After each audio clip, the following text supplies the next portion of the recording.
What's up, everybody? It's your boy AJ coming from Connect KC, and this is our Bridging the Gap segment.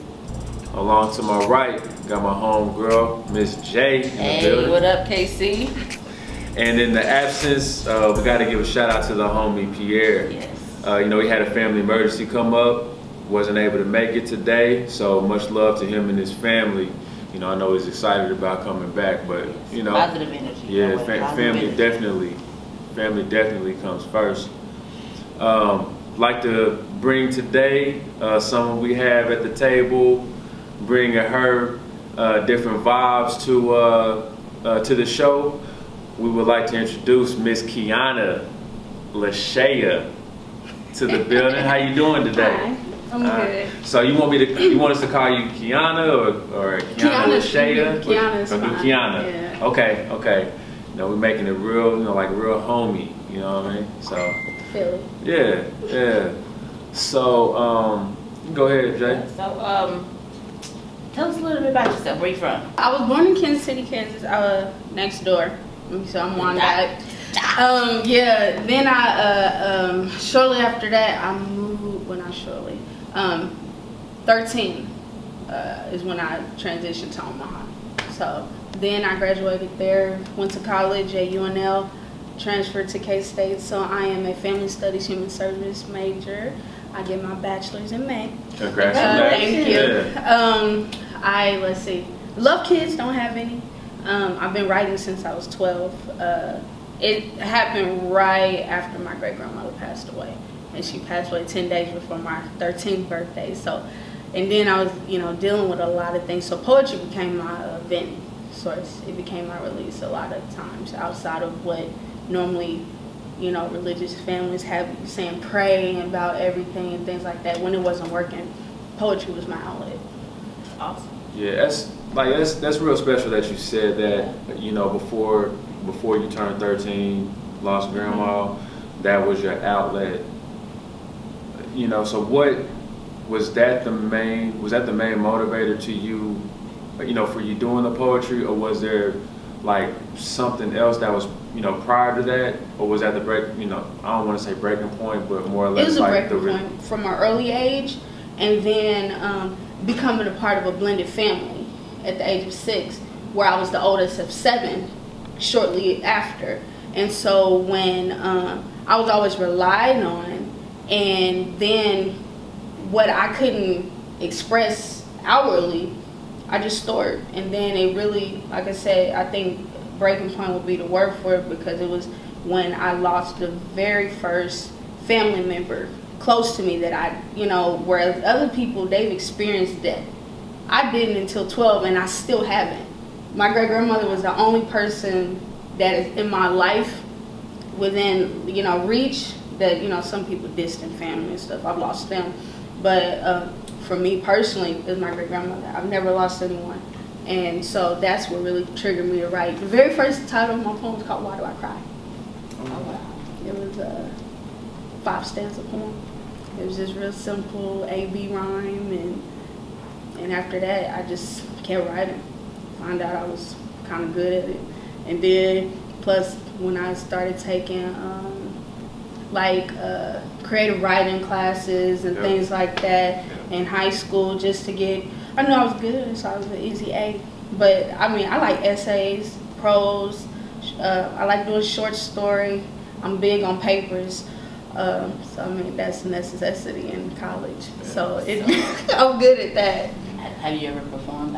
What is your scope of performing? Have you been on? I can do them, but to me, I'm a poet.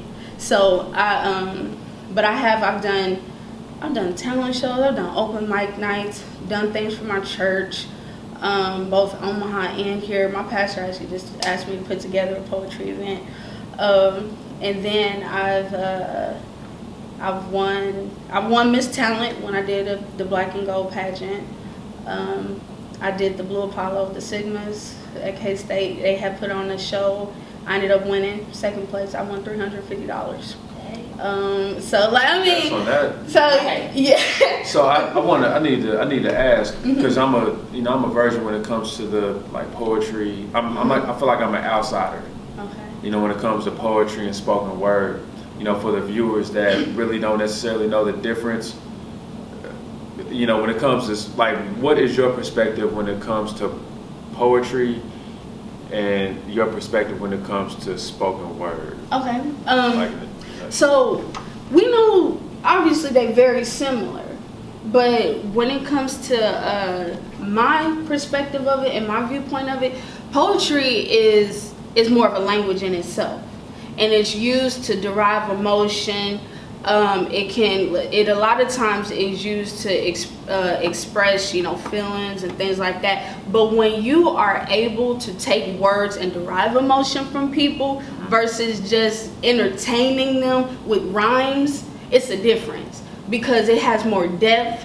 It's different if you were to read a poem in physical form. You see formatting, you see punctuation, things like that, things that they want you to put emphasis on. Versus if I do a spoken word, to me that's just a free write. Okay. That it is. It's a free write. I've done plenty of those, and then just to add a rhyme scheme is nothing. But to me, that's like freestyling when you do rap, because I can freestyle too, but I mean it's not the same. Okay. And then on top of that, what a lot of people don't even understand about poetry is that there are tons of format for poetry. One I actually was just up to like 4 a.m. just writing one, which is called a chant royale, which consists of 62 lines, 5 stanzas, and 11 lines of each stanza. And then plus it has a specific rhyme scheme that you follow. But when you do things in format like that, it takes time. It takes proper word choice. It takes, creating an image. A lot of times, when you hear spoken word or even rap, because like I said, a lot of people will compare and be like, oh, you can be a rapper. Like, because, that's not my intent. I don't want to entertain. If anything, I want to be able to inspire and motivate, or either get you to think when I've ended what I've done. That's what it seems like a lot of folks' relation is. I think people mean well when they say, "Oh, you could be a rapper," like the way you're talking about this. Like I think that's the way that they're able to process it. Yeah. And you're looking at it like I'm not in the scheme. Mm-hmm. I'm not in the business of entertaining folks.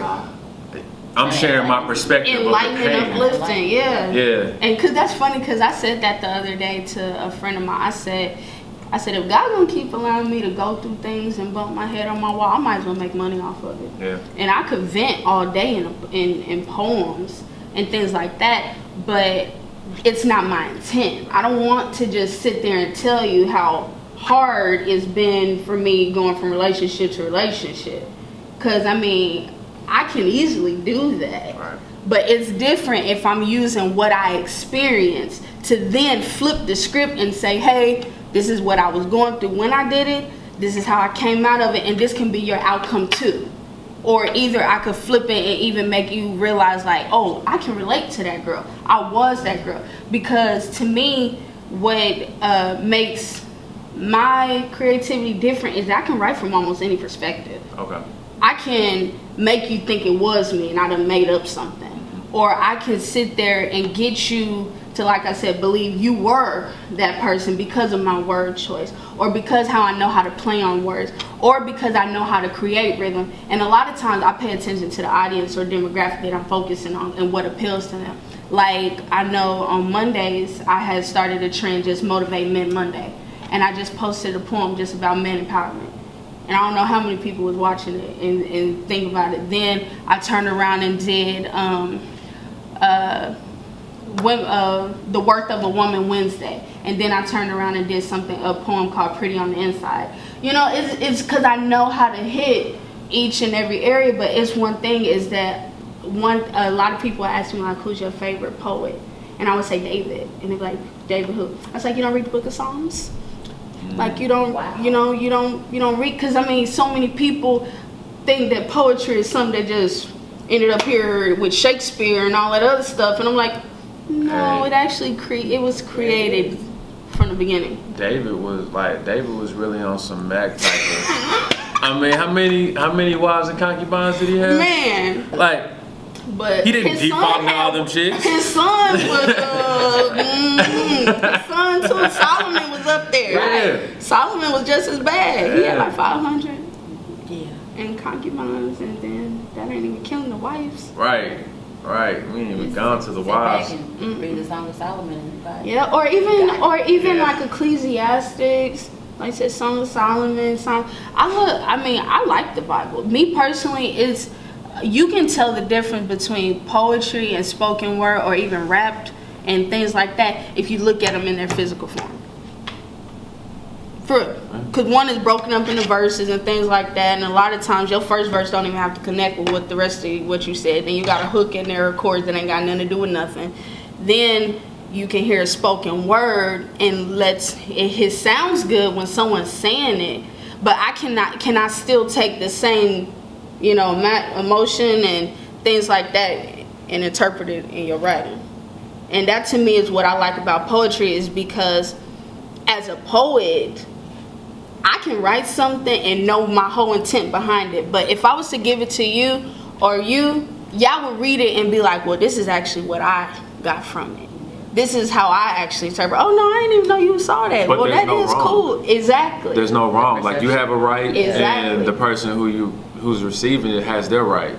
Yep. And verses, like I said, when it comes to spoken word, they're speaking their intent that they want the listener to take.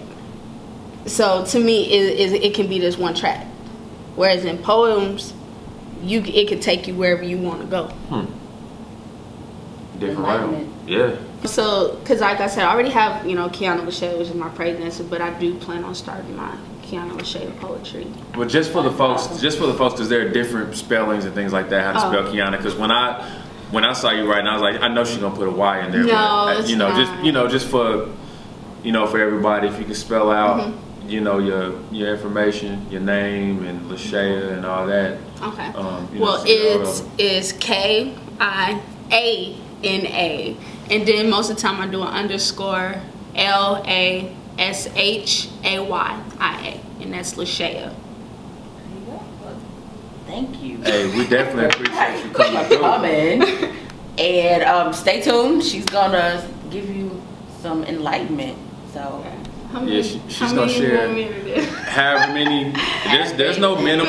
I get excited when it comes to poetry. So. Okay.